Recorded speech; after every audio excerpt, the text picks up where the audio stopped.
ओम नमो भगवते वासुदेवाय।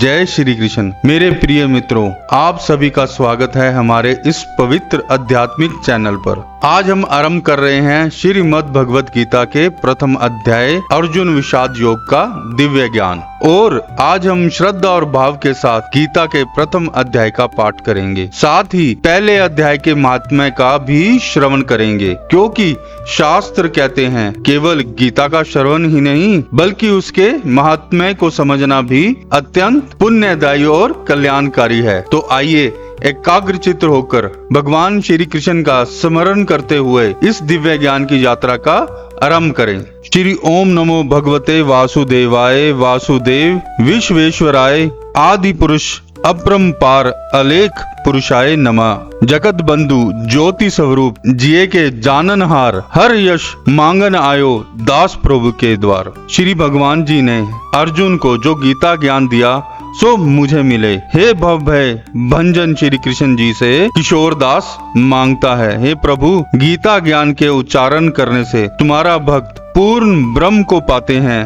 प्रभु, मैं आपकी शरण में पड़ा हूँ। किशोर दास और कृष्ण दास अति दीन गरीब हैं और आप परम प्रवीण आरत दुख भंजन हो। हे श्री कृष्ण भगवान, तेरे संतों और भक्तों के हेतु मैं ये ज्ञान भाषा में कहता हूँ। जब कौरव पांडव महाभारत के युद्ध को चले तब राजा धृतराष्ट्र ने कहा, मैं भी युद्ध को देखने चलूंगा। तब श्री व्यास जी ने कहा, हे राजन, नेत्रों के बिना क्या देखोगे? राजा धृतराष्ट्र ने कहा, देखूंगा नहीं तो श्रवण तो करूंगा। तब व्यास जी ने कहा, हे राजन, तेरा सारथी संजय जो कुछ महाभारत के युद्ध की लीला कुरुक्षेत्र में होगी सो यहाँ बैठे ही श्रवण कराएगा। व्यास जी के मुख से यह वचन सुन संजय ने विनती की, हे प्रभु, यहाँ हस्तिनापुर में बैठे कुरुक्षेत्र की लीला कैसे जानूंगा तथा राजा को किस भांति कहूंगा? तब व्यास जी ने संजय को यह वचन कहा, हे संजय, मेरी कृपा से तुझे यहाँ ही सब दिखाई देगा। व्यास जी ने इतना कहते ही संजय की दिव्य दृष्टि हो गई और बुद्धि भी दिव्य हो गई। अब आगे महाभारत का कौतुक कहते हैं, सो सुनो। 7 अक्षौहिणी सेना पांडवों की और 11 अक्षौहिणी सेना कौरवों की, यह दोनों सेनाएं कुरुक्षेत्र में जब एकत्र हुई तब धृतराष्ट्र ने पूछा, हे संजय, धर्म के क्षेत्र कुरुक्षेत्र में युद्ध की इच्छा से एकत्र हुए मेरे और पांडु के पुत्रों ने क्या किया? संजय ने कहा, पांडवों की सेना को व्यूह देखकर दुर्योधन आचार्य द्रोण के समीप जाकर कहने लगे, हे आचार्य, देखिए आपके शिष्य बुद्धिमान द्रुपद पुत्र ने पांडवों की बड़ी सेना की कैसी व्यूह रचना की है। इस सेना में अर्जुन, भीम जैसे बड़े बड़े धनुर्धारी वीर विराट महारथी द्रुपद, धृष्टकेतु, चेकितान, बलवान काशीराज, पुरजित, कुंती भोज, नरों में श्रेष्ठ शैव्य, पराक्रमी युधामन्यु, बलवान उत्मोजा, अभिमन्यु और द्रौपदी के 5 पुत्र सब के सब महारथी हैं। हे ब्राह्मण श्रेष्ठ, आपके स्मरणार्थ अब मैं अपनी सेना के प्रधान सेनापतियों के नाम बताता हूँ। आप भीम, आप भीष्म, कर्ण, युद्ध विजय कृपाचार्य, अश्वत्थामा, विकर्ण, सोमदत्त का पुत्र भूरिश्रवा और बहुत से शूरवीर मेरे लिए प्राण तक देने के लिए तैयार हैं। जो लोग शस्त्र चलाने में अति निपुण हैं, हमारी सेना को जिसके भीष्म रक्षक हैं अपरिमित बल है और उनकी सेना जिसके भीम रक्षक हैं थोड़ा बल है। अब आप दुर्योधन से प्रीति करने वाले जो युद्ध के लिए यहाँ एकत्रित हुए हैं उनको देखूंगा। संजय ने कहा, हे राजन, अर्जुन की बात सुनकर श्री कृष्ण ने भीष्म, द्रोण आदि वीरों के सामने उत्तम रथ को खड़ा करके कहा कि हे वीर, युद्ध के लिए उदित इन कौरवों को भी देख लो। अर्जुन ने चाचा, बाबा, गुरु, मामा, भाई, पुत्र, पौत्र, मित्र, ससुर और स्वजनों को शस्त्रों से सुसज्जित खड़े देखा और उसने इन दोनों सेनाओं में अपने ही सब बांधवों को देखकर परम दयाद्र होते हुए ये वचन कहे, हे कृष्ण, युद्ध की इच्छा से आए हुए इन अपने बंधुओं को देख मेरे अंग ढीले होते जा रहे हैं और मुख सूखा जा रहा है।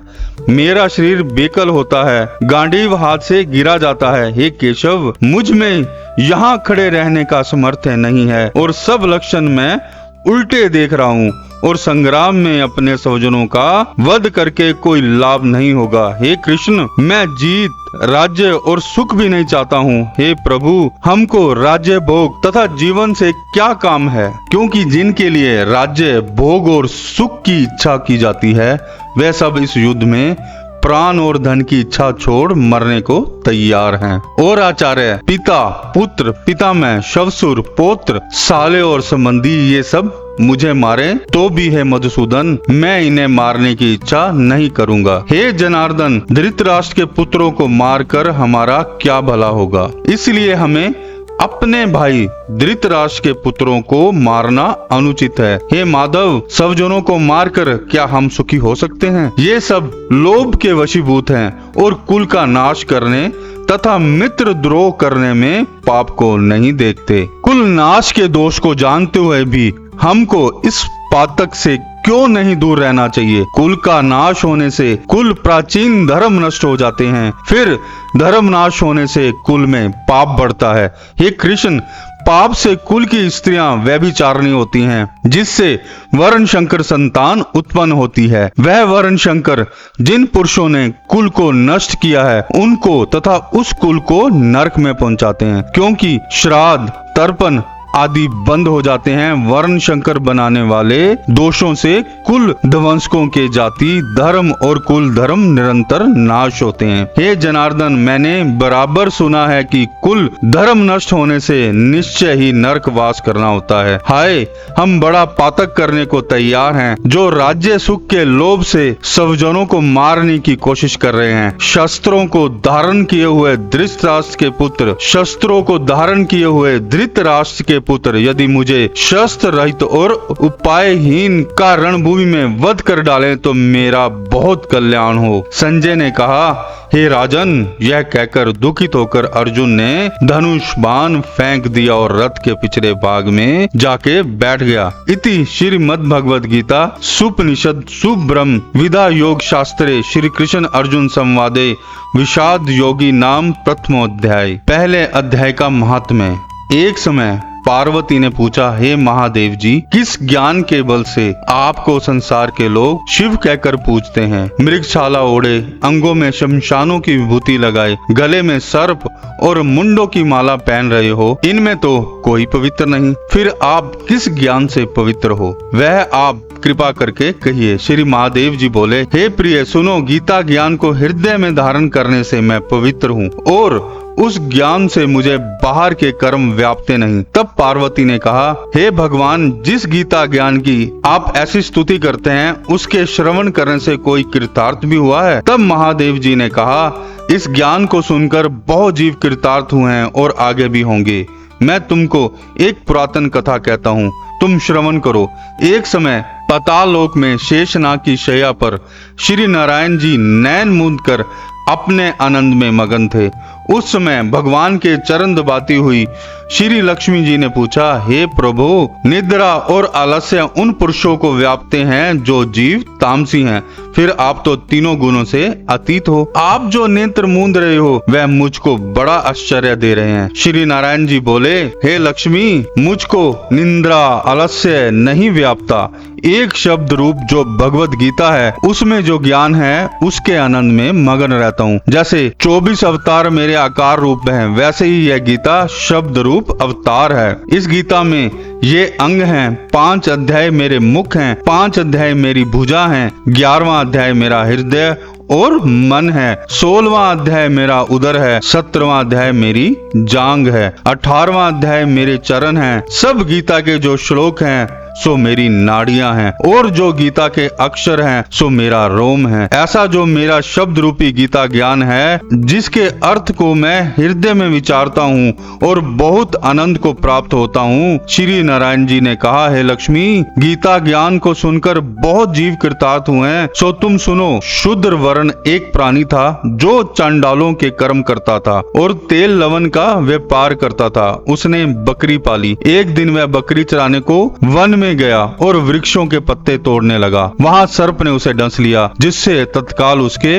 प्राण निकल गए। मरकर उसने बहुत नरक भोगे, फिर बैल का जन्म पाया। उस बैल को भिक्षुक ने मोल ले लिया। वह भिक्षुक उस पर चढ़कर सारा दिन भिक्षा मांगता। जो कुछ भिक्षा मांग कर लावे वह कुटुंब के साथ मिलकर खावे। वह बैल सारी रात द्वार पर बंधा रहे, उसके खाने पीने का भी वह खबर ना लेवे। कुछ थोड़ा सा भूसा उसके आगे डाल देवे। जब दिन चढ़े फिर बैल पर चढ़कर मांगता फिरे। कई दिन गुजरे तो वह बैल भूख का मारा गिर पड़ा, पर उसके प्राण नहीं छूटे। नगर के लोग देखा करें, कोई तीर्थ का फल दे, कोई व्रत का फल दे, पर उस बैल के प्राण छूटे नहीं। एक दिन गणका आई, उसने मनुष्यों से पूछा, यह भीड़ कैसी है? तो उन्होंने कहा, इसके प्राण जाते नहीं हैं, अनेक पुण्यों का फल दे रहे हैं और तो भी इसकी मुक्ति नहीं होती। जब गणका ने कहा, मैंने जो किया है उसका फल इस बैल के निमित्त दिया, इतना कहते ही बैल की मुक्ति हुई। तब बैल ने एक ब्राह्मण के घर में जन्म लिया। पिता ने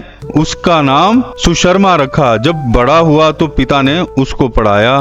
तब उसको पिछले जन्म की सुध रही थी। उसने एक दिन मन में विचार किया, जिस गणका ने मुझे बैल की जोनी से छुड़ाया था उसका दर्शन करूंगा। विप्र चलता चलता गणिका के घर गया और कहा, तुम मुझे पहचानती हो? गणका ने कहा, मैं नहीं पहचानती। तू कौन है? मेरी तेरी क्या पहचान है? तू विप्र और मैं वैश्या। तब विप्र ने कहा, मैं वही बैल हूँ जिसको तुमने अपना पुण्य दिया था। तब मैं बैल की योनि से छूटा था, अब मैंने विप्र के घर जन्म लिया है। तू अपना वह पुण्य बता। गणका ने कहा, मैंने अपने से कोई पुण्य नहीं किया, पर मेरे घर में एक तोता है, वह कुछ पढ़ता है, मैं उसके वाक्य सुनती हूँ। उस पुण्य का फल मैंने तेरे निमित्त दिया था। तब विप्र ने तोते से पूछा कि तू सवेरे क्या पढ़ता है? तोते ने कहा, मैं पिछले जन्म में विप्र का पुत्र था। पिता ने मुझे गीता के पहले अध्याय का पाठ सिखाया था। एक दिन मैंने गुरुजी से कहा, मुझको तुमने क्या पढ़ाया है? तब गुरुजी ने मुझे शाप दिया कि तू सुआ हो जा। तब मैं सुआ हुआ। एक दिन शिकारी मुझे पकड़ कर ले गया। एक विप्र ने मुझे मोल लिया। वह विप्र भी अपने पुत्र को गीता का पाठ सिखाता था। तब मैंने भी वह पाठ सीख लिया। एक दिन विप्र के घर चोर घुस पड़े। उनको धन प्राप्त तो न हुआ, वो मेरा पिंजरा उठा कर ले गए। उन चोरों की यह गणका मित्र थी। मुझे इसके पास ले आए, सो मैं नित्य गीता जी के पहले अध्याय का पाठ करता हूँ। वही यह गणका सुनती है, पर इस गणका की समझ में कुछ नहीं आता जो मैं पढ़ता हूँ। वही पुण्य तेरे निमित्त दिया था। सो हे लक्ष्मी, गणका ने भी भले काम ग्रहण किए। सो उस गणका ने तोते की बात सुनकर अपने सभी गलत काम छोड़ दिए और उसने भले काम शुरू कर दिए। नित्य प्रति स्नान करती और गीता के पहले अध्याय का पाठ करती। इससे उसकी मुक्ति हुई। श्री नारायण ने कहा, लक्ष्मी, जो कोई अनजान कर भी गीता का पाठ करे या श्रवण करे उसको भी मुक्ति जरूर मिलेगी। जय श्री कृष्ण। भक्तों, यह था पहले अध्याय का महात्म्य। मैं अपने दूसरे वीडियो में दूसरा अध्याय और महात्म्य लेकर जल्द ही लौटूंगा। धन्यवाद।